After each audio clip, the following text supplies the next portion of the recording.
Je suis chirurgien orthopédiste et j'ai fait mes études secondaires au lycée Louis-le-Grand, puis ensuite j'ai suivi la filière habituelle, c'est-à-dire l'externat, l'internat, l'assistanat, puis je suis devenu praticien hospitalier.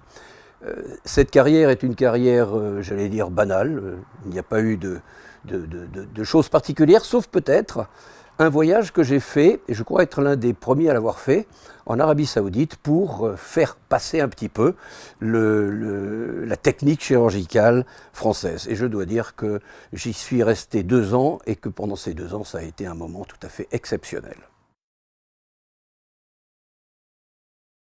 Pour moi, l'écriture, c'est le support matériel de la parole. Quand on a la possibilité et la chance de soigner des gens, bien sûr, les paroles comptent, les actes comptent, et l'écriture est pour moi un moyen thérapeutique tout à fait particulier.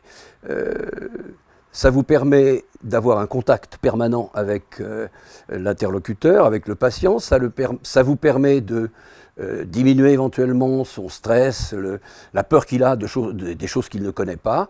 Et l'écriture, pour moi, n'est que le reflet matériel de ce que je peux dire ou ce que j'ai pu dire à mes patients au cours de mes années de pratique chirurgicale.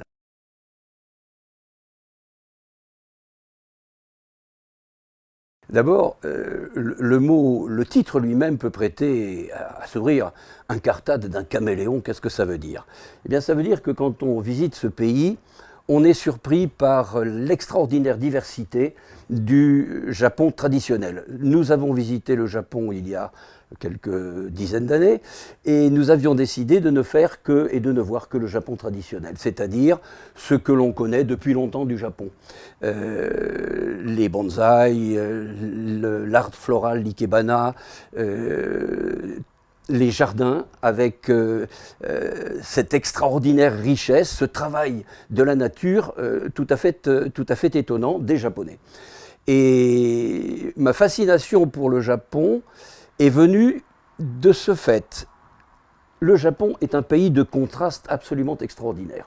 Vous savez que c'est une île, bon, ça tout le monde le sait, mais elle est restée pendant très longtemps totalement isolée et à l'extérieur, ou si je puis dire, coupée complètement du monde. Et ce sont des missionnaires qui, au XVIIe siècle, ont réussi à pénétrer à l'intérieur de cette île et ont commencé à découvrir ce pays que personne ne connaissait. Et c'est au XVIIe siècle que, rapportant tout ce qu'ils avaient ramené du Japon, il y a eu une espèce d'engouement, de fascination pour cette civilisation que l'on ne connaissait pas du tout.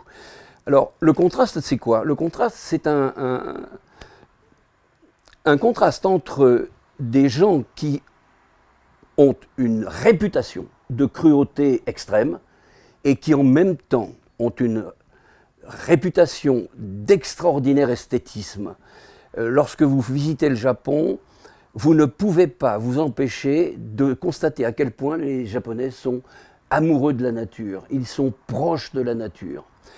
Et ça, c'est la première des choses qui m'a frappé. La deuxième chose qui m'a frappé, c'est le fait de cette extraordinaire concentration, car le Japon est une île montagneuse, et cette île montagneuse ne permet pas, dans les montagnes, une grande concentration des habitants. Ce qui fait qu'ils sont absolument concentrés sur le littoral et que pratiquement quand vous allez d'une capitale à l'autre, eh bien, il n'y a pas d'interruption. Vous ne voyez pas comme dans les pays européens les villes, la campagne, les villes, la campagne, etc. C'est un continuum d'habitation et vous vous demandez comment ce pays peut arriver dans une si petite surface à contenir autant de monde. Voilà, entre autres, ce qui m'a fasciné par le Japon.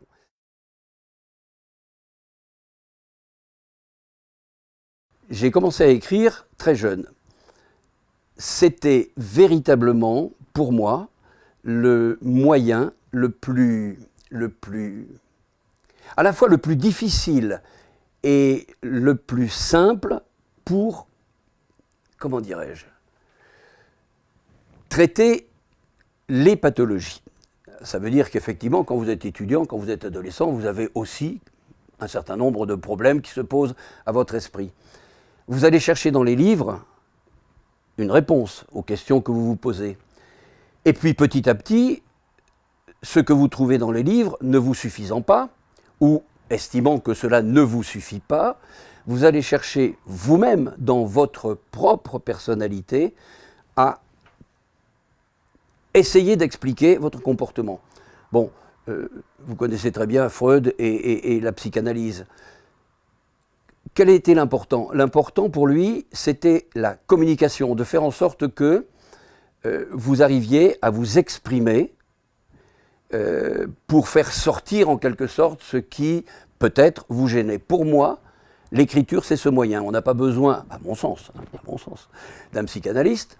On a besoin d'une feuille de papier blanche, d'un crayon, et là, vous laissez aller l'imagination. Et ce qu'il y a d'extraordinaire, c'est qu'au début, j'allais dire, c'est un espèce de jaillissement spontané.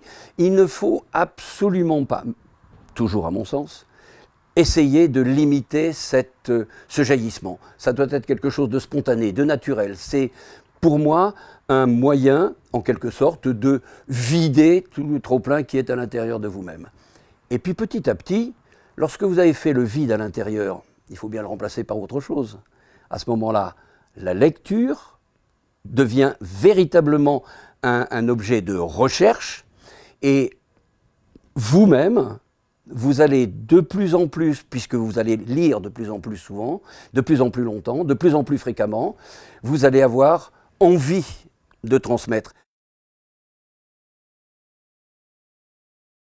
Alors, oui, bien sûr, j'en aurai même plusieurs, mais enfin, le premier, c'est lisez.